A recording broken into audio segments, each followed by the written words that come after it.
Guys इस video में आप लोग जानने वाले हो कि ब्लैक होल मतलब क्या होता है, ब्लैक होल ब्लैक क्यों होता है, ब्लैक होल का ग्रेविटेशनल पुल इतना ज़्यादा क्यों होता है, ब्लैक होल कैसे लाइट को बेंड कर देता है, ब्लैक होल की हिस्ट्री के बारे में, ब्लैक होल के फॉर्मेशन के बारे में, मतलब ब्लैक होल कैसे फॉर्म होता है एंड क्या होगा अगर दो ब्लैक होल कोलाइड कर जाए तो, एंड और भी बहुत कुछ आप लोग इस वीडियो में जानने वाले हो। So let's begin the video. So guys welcome to the facts YT.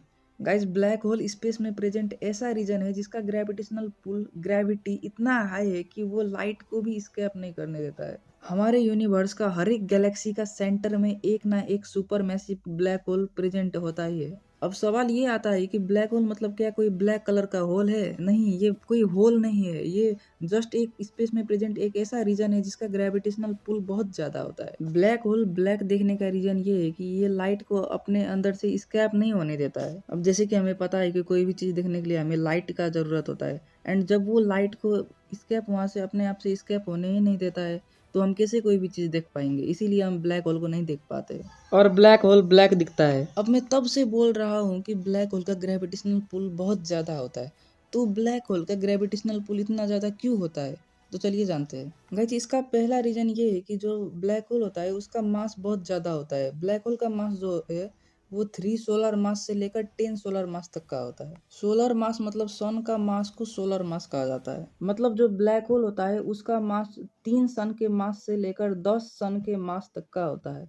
And Einstein की जनरल थ्योरी ऑफ रिलेटिविटी के अकॉर्डिंग जो चीज का मास जितना ज्यादा होगा वो स्पेस में उतना ज्यादा कर्व क्रिएट करेगा एंड उसका ग्रेविटी उतना ज्यादा होगा।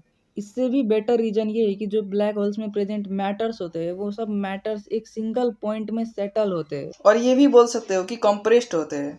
अब आप बोलोगे कि मैटर सिंगल पॉइंट में सेटल होने के कारण कोई भी चीज का ग्रेविटेशनल पुल इतना ज्यादा कैसे हो सकता है? तो रुको जरा, सबर करो। पूरा यूनिवर्स में कोई भी दो मासेस का बीच का ग्रेविटेशनल फोर्स डिपेंड करता है उन दोनों के मासेस का प्रोडक्ट में, एंड डिपेंड करता है कि उन दोनों मासेस का बीच का डिस्टेंस में। Yes, Newton's universal law of gravitation. अब देखो ब्लैक होल के इनसाइड में जो प्रेजेंट मैटर्स है वो एक जगह पर सेटल होने के बाद भी ब्लैक होल का मास उतना ही होगा। जैसे कि आप एक पेपर लो एंड उसका मास मेजर करो तो उसका कुछ ना कुछ तो मास होगा। अब सेकंड टाइम आप क्या करो कि उस पेपर को फोल्ड कर दो एंड फिर से उसका मास मेजर करो, तो आप क्या देखोगे कि उसका मास पहले जितना था उतना ही आ रहा है। तो ब्लैक होल के इनसाइड में प्रेजेंट जो मैटर्स है ना वो मैटर्स भी एक जगह पर सेटल होने के कारण मास उतना ही होगा जितना पहले था, बस उस जगह का डेंसिटी बढ़ जाएगा। अब ब्लैक होल का मास तो ज़्यादा नहीं हुआ, मतलब ब्लैक होल का जो इतना स्ट्रॉन्ग ग्रेविटेशनल पुल है वो मास के कारण इतना स्ट्रॉन्ग नहीं हुआ है। अब बचा क्या? डिस्टेंस। अब जैसे कि हमें पता है कि कोई भी दो मासेस का बीच का ग्रेविटेशनल फोर्स उन दोनों का बीच का डिस्टेंस जो होता है उसका स्क्वायर के साथ इनवर्सली प्रोपोर्शनल होता है। मतलब जितना डिस्टेंस डिक्रीज होगा उतना उन दोनों का बीच का ग्रेविटेशनल फोर्स इंक्रीज होगा। अब डिस्टेंस कैसे कम होता है? अब देखो जब ये मैटर्स एक जगह पर सेटल होने लगते हैं तो इनका रेडियस जितना पहला था उतना उससे रेडियस कम हो जाता है, जिससे क्या होता है कि जो वो मैटर है वो मैटर का एंड जो दूसरा मास है उन दोनों का बीच का डिस्टेंस बढ़ जाता है, गैप बढ़ जाता है। एंड डिस्टेंस बढ़ने के कारण जो दूसरा मास है वो जितना पहले गैप था उन दोनों का बीच का उतना ही गैप को मेंटेन करने का कोशिश करता है एंड वो उन मैटर्स के क्लोजर जाने लगता है, एंड क्लोजर जाते जाते इतना क्लोजर चला जाता है कि उन दोनों का बीच का जो गैप है, जो डिस्टेंस है, वो पहले के डिस्टेंस के कंपैरिजन में थोड़ा डिक्रीज हो जाता है, जिससे क्या होता है कि उन दोनों के बीच का ग्रेविटेशनल फोर्स बढ़ जाता है। एंड जो ब्लैक होल का मैटर है उसका मास ज़्यादा होने के कारण वो दूसरा जो मास है उसे पुल कर लेता है, एंड इसी के कारण ब्लैक होल का ग्रेविटेशनल पुल और ग्रेविटी बहुत स्ट्रांग होता है। अब ब्लैक होल लाइट को कैसे स्केप होने नहीं देता है? तो इसका रीजन ये है कि जो ब्लैक होल है वो लाइट को बेंड कर देता है, जिसके कारण क्या होता है कि लाइट वहां से निकल ही नहीं पाता है। अब देखो कोई भी मास में लगने वाला ग्रेविटी का फॉर्मूला होता है capital G into m by r square.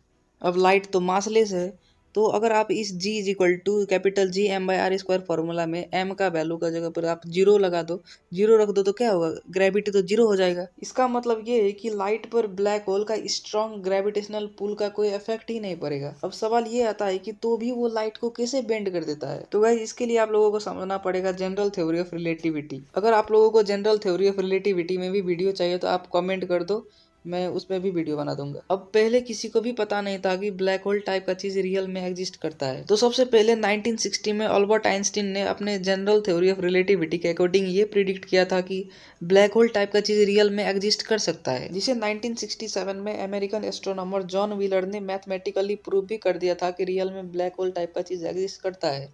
चलो अब थोड़ा पीछे चलते हैं, ज़्यादा भी पीछे नहीं, बस 3 साल पीछे चलते हैं।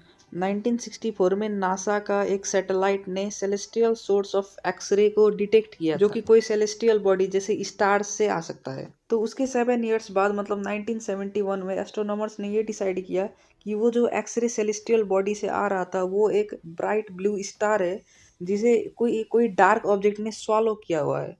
एंड उसी डार्क ऑब्जेक्ट को उन्होंने कहा ब्लैक होल, जिसका नाम उन्होंने साइग्नस X1 रख दिया। अब तक ब्लैक होल को किसी ने भी प्रैक्टिकली कोई सोर्स के थ्रू नहीं देखा था। तो बहुत टाइम बाद 10 अप्रैल 2019 में इवेंट हॉरिजन टेलीस्कोप जो कि नासा का था उसने ब्लैक होल का फर्स्ट इमेज को कैप्चर किया। एंड अब तक का सबसे first and last image black hole का यही है। इस ब्लैक होल का नाम है सैजिटेरियस A।